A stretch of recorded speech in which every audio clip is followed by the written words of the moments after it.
Hey there, guys. All right, today we are back with some more geography now, and this time we are on to Mozambique. Before we dive in, make sure you go and check out the links in the description box below. I would love if you joined the Discord and followed me over at Twitch. Got a little update here to say in regards to, this is kind of just saying this now so that when the change happens in the future, you guys are all somewhat aware of it if you have watched this video, or you can start preparing for it. Geography now will be moving to a different day slot, once I have caught up to Blue Jay. So once we have watched all of Blue Jay's videos that I have not reacted to yet, I will then be swapping Geography now to the slot that Blue Jay is in. So that means I'll start watching Geography now 2 times every 8 days. I feel like that will be a bit better to get us caught up on Geography now. Just because otherwise, it's going to take us forever to get through the Geography Now series. So yeah, that's what will be coming up probably. With how many Blue Jay videos we have left, probably January of 2024 is when. So just in when this video gets uploaded, I'm trying to think. So in about a couple months, I would say. Yeah, we'll be watching Geography Now about 2 times every 8 days. Anyways, let's dive in. You know, if the Portuguese-speaking countries were hanging out in a group, it would look kind of like this. Guys, estou entediado. Eu vou sair com meus outros amigos Tanzania, África do Sul. And I'm gonna start speaking English now. Eu nunca deixarei. It's time to learn geography now! Everybody, I'm your host Barbs. Welcome to Africa's Portuguese-speaking, one-time allied with communist part of the Commonwealth, even though they were never under the British country. Oh, and they're the only country to have all 5 vowels in their name. Off to a great start. Let's jump into the globe now, shall we? Are we in the Commonwealth? What? When it comes to Africa, location matters, and with Mozambique, it's a pretty sweet deal. The only issue is, historically, things got a little weird and they had to kind of adapt to, like, a billion different changes. First of all, the country lies in Southeast Africa, bordered by 6 other countries. Don't forget little Eswatini and the Indian Ocean as their coast to the east, just to skip away from the Comoros Islands, Mayotte, and Madagascar. The country is divided into 10 provinces, the capital Maputo located in the south, encapsulated by the separate Maputo province, don't get the two confused. The city also has the country's largest and only international airport, Maputo International. After Maputo's general metropolitan area, the next largest cities are Nampula and Beira along the coast. However, along the coast you have the 3 powerhouse cities that control most of the trade sector with the largest seaports and railway hubs, Maputo, Beira, and Nacala. Unfortunately, the railways only go inland and do not connect to each other, so cross-country rail travel isn't available yet. The country has... And that is a byproduct of colonialism, ladies and gentlemen, because the railroads historically would only lead to the resources, and that is still the infrastructure that is still an ongoing problem within Africa. Also because of neocolonialism still kind of controlling a lot of African states, because the African states do not want to be invaded, and they want to make money, right? 3 main island archipelagos off its coast, the Quirimbas in the north, the Primeras and Segundas a little further south, and the largest one, Bazaruto, a little more south. However, this little guy, the island of Mozambique, is kind of like the most important piece to the puzzle, as it was pretty much the hub that started the country. It was first inhabited by Swahilis, then a sultan, whose name is where the country gets its name from, and finally the Portuguese came in and took over. They built a naval base and a church made of coral, known as the oldest European building in the southern hemisphere. And speaking of cool places, some notable ones that you might want to check out if you ever visit might include the Heroes Square, the Benguera Lodge with lots of cool snorkeling, the historic buildings of Imhambane, the Grand Hotel of Beira, the statues of Samora. Oh, wait a minute. Is that the snorkeling, the historic buildings of Imhambane, the Grand Hotel. That is fucking eerie. Of Beira, the statues of Samora Michael in Maputo, the Lion House, the Lions like to what? Lions like to hang out here. I will not be going there then. Why? I mean, the lions want to own property. I guess the lions can own property.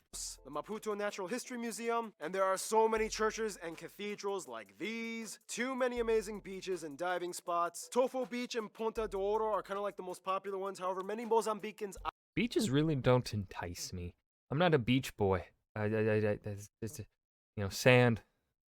It's rough. Of course, and it gets everywhere. I have talked to have said that Pemba in the north is kind of like the cool isolated holiday destination that the locals like to fly to and visit. Very few outsiders know about it. So now you can go there and, just like Bob Saget, completely destroy what was intended to portray as an innocent, wholesome image. Nah, but seriously, Mozambique is like the best hidden beach country that nobody really knows about. Nature here really knows how to stand out. Which brings us to... Bum. Now, in the Djibouti episode, we talked about how the East African Rift starts there. We've covered countries along the fault line, and now we get to Mozambique, the end of the crack that started in Djibouti. First of all, Mozambique essentially lies right where the African plate meets the Somali plate, which is more like a dangling shard that is still connected to the African plate. This is where the East African Rift starts and ends. The tectonic ridge cuts through the land and ends roughly around the middle part of Mozambique. The country is generally flat along the coast with mangroves along the shallow oceanic shelf that provides few natural harbors. The inland north and west have the highest mountains, including the highest peak, Mount Binga, shared with Zimbabwe. Technically, the largest lake is Lake Malawi, shared with Malawi, obviously. However, if you don't consider shared lakes, the Kaurabasa Reservoir is the largest inland body of water. It is the fourth largest artificial lake in all of Africa, created by the Kaurabasa Dam, which powers about 80% of the country, on the longest river, the mighty Zambezi. And speaking of mighty, it's time for my triple shot of Espresso Break, which means Noah steps into the ring and tackles the rest of the physical geography section. You can go now. All right. Ecologically speaking, Mozambique is rich in biodiversity. Over 230 species of mammals and 740 species of birds can be found in the country. Birds? These range from the big five to the lesser-known Nyala antelope and aardwolf, and the national animal, the African elephant. No surprise, half of the countries in Africa either claim the elephant or lion. And outside Africa, too. For some reason, yes. Unfortunately, poaching has become quite an issue in recent years, especially with Hold on, let's take a look at those countries. this half of the countries in Africa either claim the elephant or lion. And Let's see. So England, Sweden, and Belgium. Yeah, I don't think any of these countries historically had lions roaming their territory. I know southern France might have. Italy, I think, did. But yeah, no. Britain, Sweden, Belgium. What you guys doing? outside Africa, too. For some reason, yes. Unfortunately, poaching has become quite an issue in recent years, especially with the illegal ivory trade. The largest protected area, the Nyasa Nature Reserve, Ooh, that's divided pretty. into 6 hunting blocks, is poorly developed and maintained, which only adds to the problem. Otherwise, economically speaking, Mozambique has had to change a lot of things after independence and subsequent civil wars. The country fell into an intense downward spiral due to mismanagement and is just now starting to pick themselves up with new strategic reforms. Things like changing about 1,200 state-owned enterprises over to privatization and introducing a value-added tax system to goods and services. On top of that, their foreign debt was greatly reduced through forgiveness and rescheduling under the IMF's Heavily Indebted Poor Countries Initiative. Nonetheless, even though they have one of the world's highest annual GDP growths, they still rank as one of the world's most underdeveloped nations. But if it's one of the world's highest annual growths, that means things are looking up for them, though, right? Yes, but it takes time because you know the ramifications of civil war kind of leave their mark. Subsistence agriculture and fishing is still vital to the lives of most citizens and makes up about 80% Bro, we just need Noah to just do entire episodes. I can listen to this man talk for hours. of the workforce. Most exports include got a things calming like voice. aluminum, It's very lumber, soothing. cotton, prawns, and I sugar. feel very relaxed, and a gas even though and oil he, reserve that has talked been about Civil discovered, War. which helps out too. And to boost revenue, though, they've developed a new take on tourism: high quality, low volume, focusing on serving wealthy travelers with money to throw. If you look at the coast of Mozambique, most beach resorts are quite lavish and ornate. The Anatara Bazarutu Island Resort charges nearly $1,000 per night. It is pretty nice looking, though, so I mean, yeah. We should hang out sometime. Otherwise, food. In Mozambique, it's interesting because in some places, especially in the largest cities, you see remnants of the Portuguese and Arab influence. Some dishes you guys, Mozambican geography suggestively mention include things like kakana, matapa, shiguina, collard greens cooked in various ways, gallina zambeziana, peri-peri chicken. Finally, carapau is most commonly eaten fish, and of course the staple found with multiple dishes being shima. Cuisine is just one of the amazing facets of culture. So much more to cover though. So that means we now head over to... Thank you, Noah. Follow him on Instagram. Of course. All right, you can go now. Oh, okay. All right. Now, Mozambique is strange because it's kind of like, how can I put this? politically fluid. It's like, hey, let's try a one-party state-run socialist system, and even though we're not British colonized, let's identify as a commonwealth. Okay, stepping on social issue, analogous thin ice here. Agreed. Let's move on. First of all, the country has about 30 million people, and about half of the population is under 15. The vast Oh my majority of God. the population, at about 99%, falls under the broader Bantu African people group, the largest groups being the Makua, Tsonga, Lomwe, and Sena, whereas the remainder are mostly made up of Europeans, mostly Portuguese, and a few Indians and Chinese. Each of the main Bantu groups mentioned kind of has their own pocket of Mozambique. For example, the largest group, the Makua, mostly live in the north, and the Swahili live along the north coast. The Shona Karanga can be found around the Zambezi Valley. The Songa and Nuni peoples inhabit most of the south. Other small pockets of other people groups are sprinkled in the mix, and there you go, Mozambique pizza. They use the Mozambique Metical as their currency. They use the types C and F and M plug outlets, and they drive surprisingly on the No! Mozambique. You've let the British get to you. No! It's a travesty. It's the wrong side of the road, damn it. Wrong side. left side of the road. Never think about getting it, rid of literally that bit. everyone around them does, so yeah. Which Look at that. Y'all will roast us Americans for Fahrenheit, even though Fahrenheit is much more intuitive for everyday use than fucking Celsius. Just saying. Alright? Okay?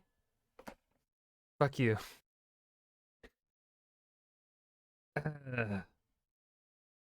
This is disgusting. Look at all that green. Look at all that green. Don't you want to be green? The right side of the road. All that green. Okay. Even the Italians do it. Come on. Even the French. Yeah, which brings us to our next part, the Mozambican people. What is it like to be one? Well, first off, it's interesting because it's kind of like the most isolated Portuguese-speaking country. Second most. I mean, Angola has easier access to the other guys along the Atlantic, but Mozambique is like on the other side of the continent, on the Indian Ocean, surrounded by English speakers. It's kind of like... You see this meme? Wait, hey! Wait, what's so funny? What's so funny? I don't look at it. Okay. Oh, Oh, you get it? oh, I hope Brazil doesn't see this. Oh, he won't know. Because you're one of us. One of us now. And that's kind of how they became a commonwealth in 1995. Over the years, they've pretty much kind of had to adapt to their surroundings. I mean, at one point, Portugal wanted to connect Angola and Mozambique in the middle, but then it was like... So yeah, I'm gonna take all the land in between Angola and Mozambique. No, are you kidding me? My army's bigger. Okay then. And that's how Zambia was born. To this day, Portuguese is the only official language used in government and media. However, it's mostly used as a second language after their various Bantu mother tongues. And of course, they have their own distinct way of speaking it. Here's one of our own Mozambican geographers explaining. Hi, my name is Adonai, and I'm from Mozambique. In the native Portuguese, they might say, Eu vou ao pequeno almoço. In the Mozambican Portuguese, we say, Eu vou matar bichar. Hey, my name is Tim. Bicycle, Portugal you'd say bicicleta, Mozambique you'd say ginga. Backpack, Portugal you'd say mochila or mala, in Mozambique you say pasta, which in Portuguese means paste. And probably the most typical Mozambican word is maningi, which is basically a way to say very. One common use of the word is maningi nice, nice being nice from English. Faith-wise, over half of the population is Christian at around 56%, mostly Catholic and Protestant. About 18% are Muslim. Culturally speaking, again, it depends on which people group you are interacting with. They all kind of have their own customs and traditions. However, a few universal things you'll notice are the Portuguese and Arab remnants from the past. Prior to Portuguese colonization, Arabs had set up port towns along the coast, mostly for the Arab slave trade along the Indian Ocean. But even before that, tribal colonies and societies had already been established. This guy, the leader of the Gaza Empire in southern Mozambique, was actually the nephew of Shaka Zulu. The capulana is a very commonly worn garment by women. It has many uses. You can like cover your head or hold storage or carry babies. The largest group, the Makua, are known for having interesting ebony family tree carvings that depict lineage in visual form. Dance is huge, of course. The Makua also have a stilt dance with colorful masks. The Chopi people have a very special hunting dance that reenacts battles. The women on Mozambique Island have a quick rope jumping dance. Gule Wamkulu from the Chewa people is classified by UNESCO as a masterpiece of oral and intangible heritage. heritage of humanity. And this is just about the time where we talk about history, in the quickest way I can put it. San hunters and gatherers, Bantu migration, Arab and Indian exploration, Arab sultan and slave trade era. Vasco da Gama stops by. He's like, I want in on this. Portuguese colonization for centuries. Administration kind of falls into the hands of large private companies. The fight for independence. Independence in 1975. A new USSR Communist Allied Socialist Party called Frelimo takes over. The National Resistance Party comes in. Civil War years. Civil War ends in the 90s. New era of democracy. They join the Commonwealth of Nations. Terrorist attacks in the northern provinces. Foreign aid trouble. 2015, the country is declared to be landmine free. Economy nice. steadily grows. And here we are today. Some notable people Not of bad. Mozambique. That was actually a pretty good history segment from Geography Now. Really covered.